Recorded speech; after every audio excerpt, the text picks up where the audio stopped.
ఆధ్యాత్మిక వార్తావాహిని భక్తి విశేషాలకు స్వాగతం. తిరుమల శ్రీవారి ఆలయంలో పవిత్రోత్సవాలు శాస్త్రోక్తంగా ప్రారంభమయ్యాయి. మొదటి రోజు పవిత్ర ప్రతిష్ఠ కార్యక్రమాన్ని నిర్వహించారు. ఈ సందర్భంగా ఉదయం శ్రీదేవి భూదేవి సమేత శ్రీ మలయప్ప స్వామి వారిని పవిత్ర మండపంలోని యాగశాలకు వేంచేపు చేశారు. అక్కడ హోమాలు తదితర వైదిక కార్యక్రమాలు చేపట్టారు. అనంతరం సంపంగి ప్రాకారంలో వేడుకగా స్నపన తిరుమంజనం నిర్వహించారు. ఇందులో పాలు, పెరుగు, తేనె, చందనం, పసుపు తదితర సుగంధ ద్రవ్యాలతో విశేషంగా అభిషేకం చేశారు. ఈ సందర్భంగా వేద పండితులు పంచసూక్తాలను పఠించారు. ఆ తర్వాత పవిత్ర ప్రతిష్ఠ జరిగింది. మధ్యాహ్నం స్వామి అమ్మవార్లకు విశేష సమర్పణ చేశారు. సాయంత్రం శ్రీదేవి భూదేవి సమేత శ్రీ మలయప్ప స్వామివారు ఆలయ 4 మాడ వీధుల్లో విహరించి భక్తులకు దర్శనమిచ్చారు. అనంతరం యాగశాలలో వైదిక కార్యక్రమాలు జరిగాయి.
యాదాద్రి శ్రీ లక్ష్మీ నరసింహస్వామి ఆలయంలో పవిత్రోత్సవాలు ఘనంగా జరుగుతున్నాయి.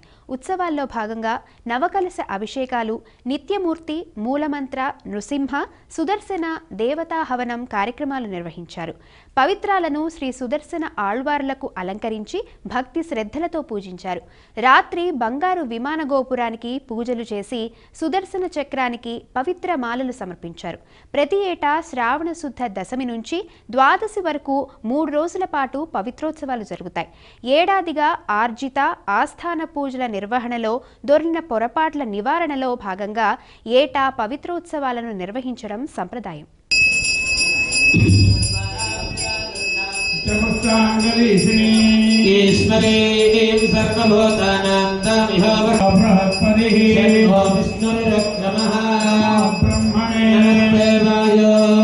प्रत्यक्षं ब्रह्मासि प्रत्यक्षं ब्रह्म वदिष्यामि सत्यं वदिष्यामि एतदधिविदाय ऋषिरमोचत ब्रह्माजितकं सर्वस्पृणोति ओमिति ब्रह्मा ओमितीतकं सर्वं नवा अप्योस्त्राभयेत्यास्त्राभयन्ति ओमैवो स्वाध्याय प्रवचने च सत्यं च स्वाध्याय प्रवचने च स्वाध्याय प्रवचने च स्वाध्याय प्रवचने च स्वाध्याय प्रवचने च अन्यश्च स्वाध्याय प्रवचने च होत्रं च स्वाध्याय प्रवचने च स्वाध्यायश्च स्वाध्याय प्रवचने च इति सत्यवचाराधिकरः नमो नित्यः पौरशक्तिः दक्षस्य देवा कीर्तिप्रस्थगिरेरिवा पवित्रभाजिनी वत्कमृतमग्नि त्रमिनकं समर्चसं सुमेधा अमृतोक्षितः विचित्रशङ्कोर्मे देवास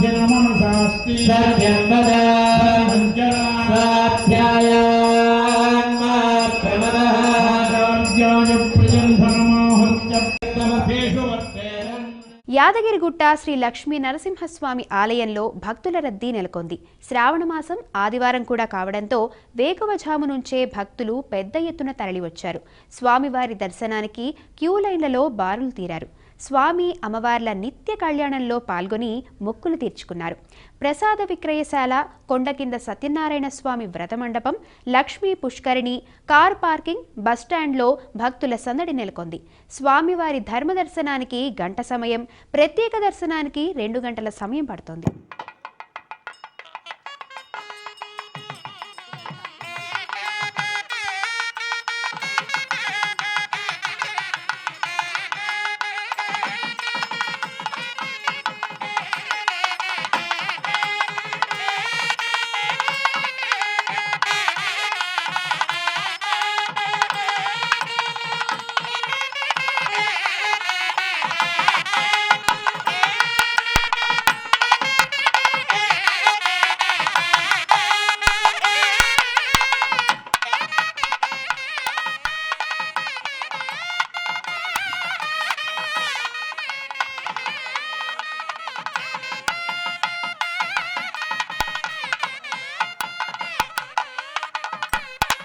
వాడపల్లిలోని శ్రీ వెంకటేశ్వర స్వామి ఆలయంలో పవిత్రోత్సవాలు ఘనంగా జరుగుతున్నాయి.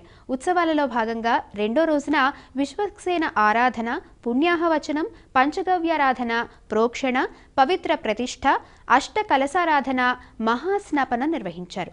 సాయంత్రం హోమాలతో పాటు పవిత్ర ఆరోహణ, విశేష అర్చన, నీరాజన మంత్రపుష్పం సమర్పించారు. పెద్ద సంఖ్యలో తరలివచ్చిన భక్తులు ఈ కార్యక్రమంలో పాల్గొన్నారు.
అన్నవరం శ్రీ సత్యనారాయణ స్వామి వారి ఆలయం శ్రావణ మాసం కావడంతో నూతన దంపతులు భక్తులతో కిటకిటలాడింది.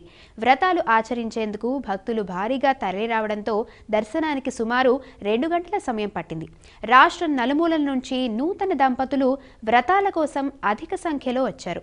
దర్శన క్యూ లైన్లు, వ్రత మండపాలు అన్నీ భక్తులతో పూర్తిగా నిండిపోయాయి. రద్దీ ఎక్కువగా ఉండటంతో స్వామివారి దర్శనానికి 2 గంటల సమయం పట్టింది.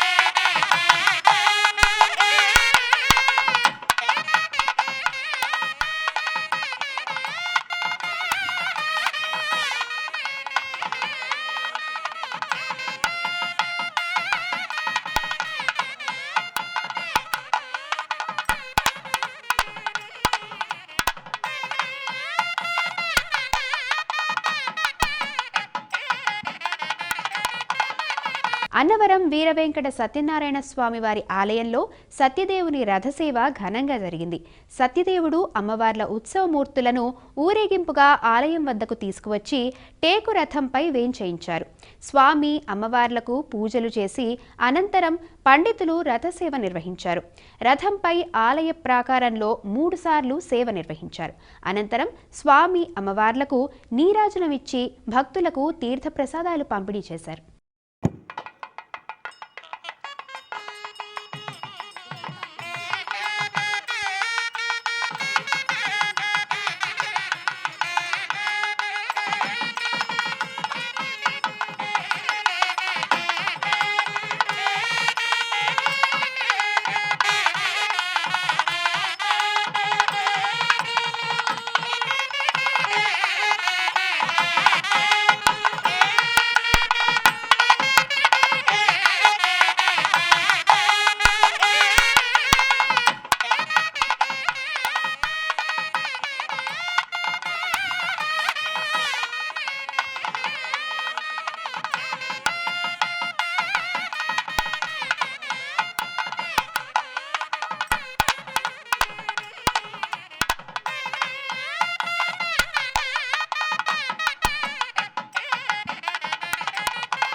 శ్రీశైలం మల్లన్న ఆలయానికి భక్తుల రద్దీ పెరిగింది.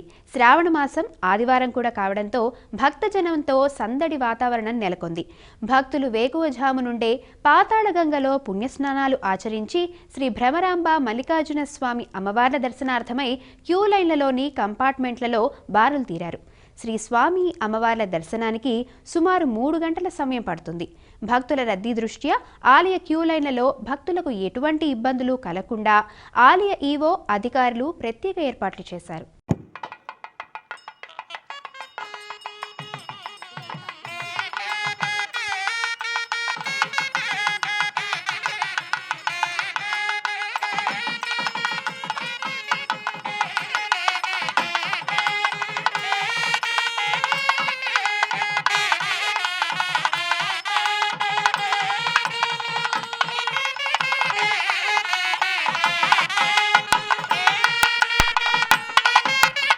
వేములవాడ భీమేశ్వరాలయం భక్తులతో సందడిగా నెలకొంది.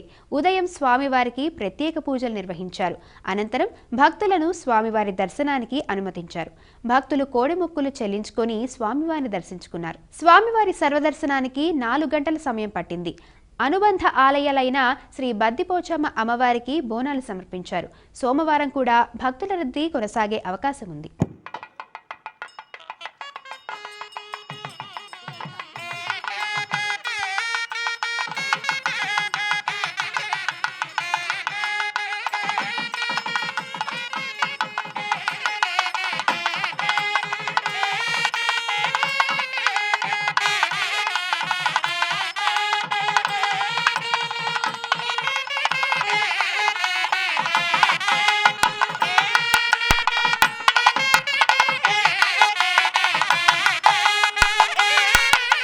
హైదరాబాద్ అమీర్పేట్లోని శ్రీ కనకదుర్గమ్మ అమ్మవారి ఆలయంలో ప్రత్యేక పూజలు జరిగాయి. శ్రావణ మాసం ఆదివారం పురస్కరించుకొని పుష్పగిరి పీఠాధీశ్వరులు శ్రీ విద్యాశంకర భారతి స్వామివారు రాహుకాల పూజ ఘనంగా నిర్వహించారు.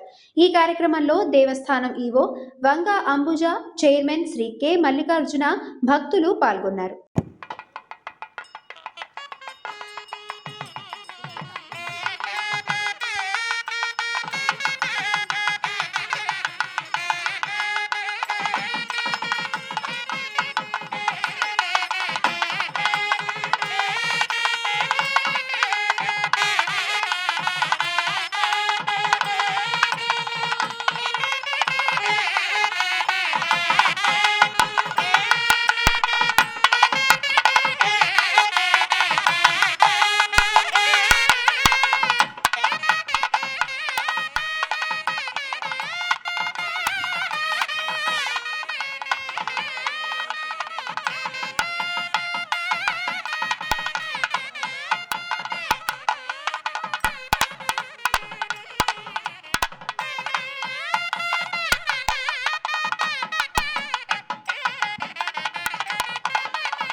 చీరాల హైస్కూల్ గ్రౌండ్లో 1008 మంది భక్తులతో భగవద్గీత పారాయణ మహాయజ్ఞాన్ని ఘనంగా నిర్వహించారు. సమాజంలో ఆధ్యాత్మిక చైతన్యం, ధార్మిక విలువలను పెంపొందించడంతో పాటు భగవద్గీత సందేశాన్ని ప్రజల్లోకి తీసుకెళ్లాలనే ఉద్దేశంతో విశ్వ హిందూ పరిషత్ బాపట్ల జిల్లా చీరాల శాఖ ఆధ్వర్యంలో కోటి సంపూర్ణ భగవద్గీత పారాయణ మహాయజ్ఞం నిర్వహించింది. పూజ్య శ్రీ గణపతి సచ్చిదానంద స్వామీజీ దివ్య ఆశీస్సులతో 1008 మంది భక్తులు సామూహికంగా భగవద్గీత పఠనం చేశారు. ఈ సందర్భంగా అన్నదానం చిదంబర శాస్త్రి మాట్లాడుతూ భగవద్గీత ప్రతి ఒక్కరి జీవితానికి మార్గదర్శకమని అన్నారు. సమాజంలో ధార్మిక విలువలు, ఆధ్యాత్మిక చైతన్యం పెంపొందించేందుకు ఇటువంటి కార్యక్రమాలు ఎంతో అవసరమన్నారు. ఈ కార్యక్రమంలో భక్తులు పెద్ద సంఖ్యలో పాల్గొన్నారు. నిజామాబాద్ జిల్లా బాల్కొండలోని శ్రీరామ తారక మంత్రం మారుమోగింది. శ్రావణ మాసం అఖండ జ్యోతిని పురస్కరించుకుని దాస హనుమాన్ మందిరంలో ఏకధాటిగా 24 గంటల పాటు శ్రీరామ నామ సంకీర్తన జరిగింది. చిన్న పెద్ద తేడా లేకుండా భక్తి పారవస్యంతో శ్రీరామనామ కీర్తన చేశారు. దీంతో పట్టణంలో ఆధ్యాత్మిక శోభ సంతరించుకుంది. ఈ కార్యక్రమంలో పలువురు భక్తులు పాల్గొన్నారు.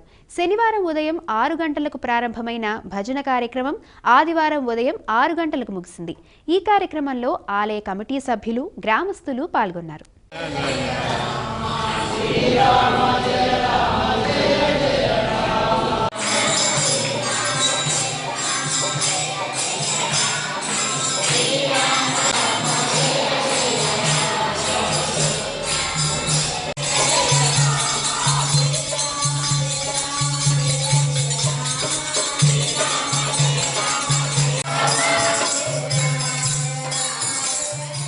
తీర్థయాత్రల్లో చార్ధామ్ యాత్రకు చాలా ప్రత్యేకత ఉంది.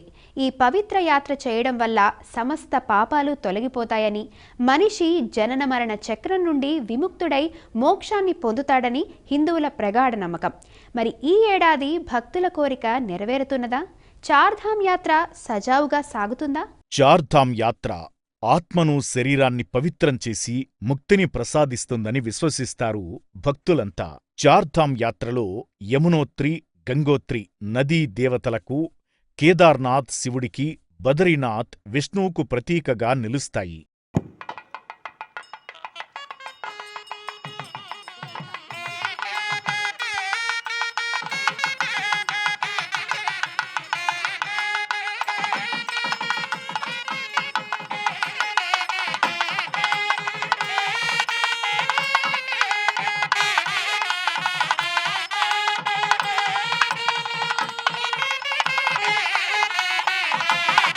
హిందూ ధర్మ పునరుద్ధరణలో భాగంగా ఆదిశంకరాచార్యులు ఈ 4 దివ్యక్షేత్రాలను ప్రాచుర్యంలోకి తెచ్చారు. ఉత్తరాఖండ్లోని హిమాలయాల్లో ఉన్న 4 పవిత్ర పుణ్యక్షేత్రాల్లో ఈ ఏడాది యమునోత్రి, గంగోత్రి ద్వారాలు ఏప్రిల్ 19న తెరుచుకోగా, కేదార్నాథ్ ఆలయ ద్వారాలు ఏప్రిల్ 22న, బదరీనాథ్ ఆలయం ఏప్రిల్ 23న తెరుచుకుంది. హరిద్వార్ దేవుని ద్వారం. ఉత్తరాఖండ్ రాష్ట్రంలోని పవిత్ర పుణ్యక్షేత్రమిది. చార్ధామ్ యాత్రకు ప్రవేశద్వారమిది. ఇక్కడ ప్రవహించే గంగానదిలో ప్రతిరోజు లక్షలాది మంది పుణ్యస్నానాలు ఆచరిస్తుంటారు.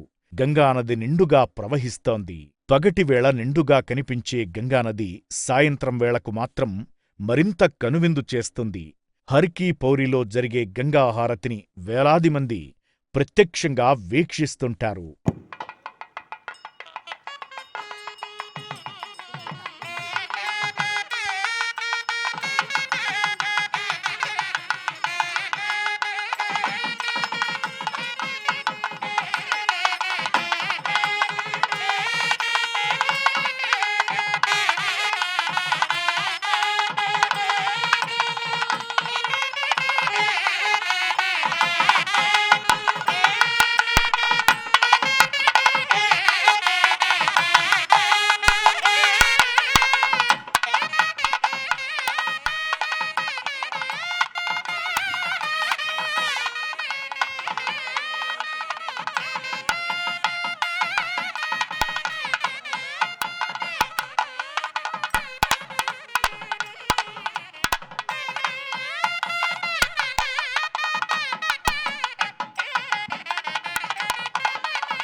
గంగాహారతిని వీక్షించుకుని చార్ధామ్ యాత్ర ప్రారంభించుకుందాం అనుకుంటారు భక్తులంతా. కాని ఈసారి గంగానది మున్ముందే మహోగ్ర రూపం దాల్చింది.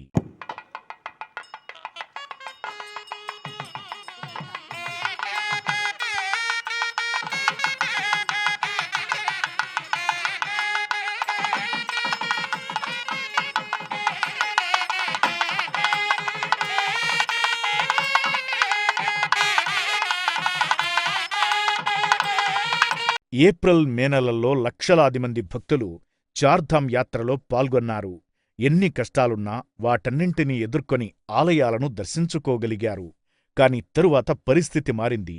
ఉత్తరాఖండ్లో తరచూ భారీ వర్షాలు కురవడం మొదలయింది. చార్ధామ్ యాత్రలో మొదటి 2 యమునోత్రి, గంగోత్రి 2 బార్కోట్ నుంచి, ఉత్తరకాశీ నుంచి ప్రారంభమవుతాయి. యమునోత్రి, గంగోత్రి ప్రయాణాలు ఆదిలో బాగానే సాగాయి. ఆ తరువాత భారీ వర్షాలతో అటువైపు ప్రయాణం కష్టసాధ్యమైంది. కొన్ని రోజులకు ప్రయాణం అసాధ్యమైపోయింది. అందులోనూ ఈ రెండింటికీ రహదారి వ్యవస్థ సరిగా లేదు. హిమాలయ సాణువుల గుండా సాగాల్సిన యాత్రలో ఎన్ని ఇబ్బందులో. రహదారులు చాలా దెబ్బతిన్నాయి. రహదారుల్లో కొండచర్యలు విరిగిపడ్డాయి. దీంతో భక్తులు అర్ధాంతరంగా ప్రయాణాలను రద్దు చేసుకోవాల్సి వచ్చింది. ఇక చార్ధామ్ యాత్రలో కీలకమైన కేదార్నాథ్, బదరీనాథ్ల విషయానికి వస్తే, అలకనంద, మందాకిని నదుల సంగమ స్థానంలో ఉన్న రుద్రప్రయాగ్ నుంచే కేదార్నాథ్, బదరీనాథ్ చేరుకోవాలి. భారీ వర్షంతోనూ 2 నదుల ఉగ్రరూపంతోనూ భక్తులు కొన్ని సందర్భాల్లో దాదాపు కొన్ని రోజుల పాటు ఎటూ కదల్లేని పరిస్థితి ఏర్పడుతోంది. కేదార్నాథ్, బదరీనాథ్ ఆలయ సందర్శనకు భక్తుల రద్దీ క్రమంగా తగ్గుతూ వచ్చింది. నింగినుంచి నేలకు తాకుతున్నట్లుగా ఉండే వాతావరణ పరిస్థితుల్లో ఆలయ పరిసరాల్లోనూ భక్తులు నిలిచి ఉండే పరిస్థితి లేకపోయింది. భారీ వర్షాలతో తలదాచుకునే పరిస్థితి కూడా లేకపోవడంతో కేదార్నాథ్, బదరీనాథ్ క్షేత్రాలక్కూడా భక్తుల రద్దీ తగ్గుతోంది. భారీ వర్షాలు ఎప్పుడు తగ్గుముఖం పడతాయా అని భక్తులు ఎదురుచూస్తున్నారు. ఈలోగా అక్కడకు చేరుకుంటున్న కొద్దిపాటి భక్తులు కేదార్నాథ్, బదరీనాథ్లను దర్శించుకుని హారతులను కూడా వీక్షిస్తున్నారు. ఇవే ఈనాటి భక్తి విశేషాలు. తదుపరి ఆధ్యాత్మిక వార్తావాహిని భక్తి విశేషాల్లో మళ్ళీ కలుసుకుందాం. అంతవరకు సెలవు. నమస్కారం.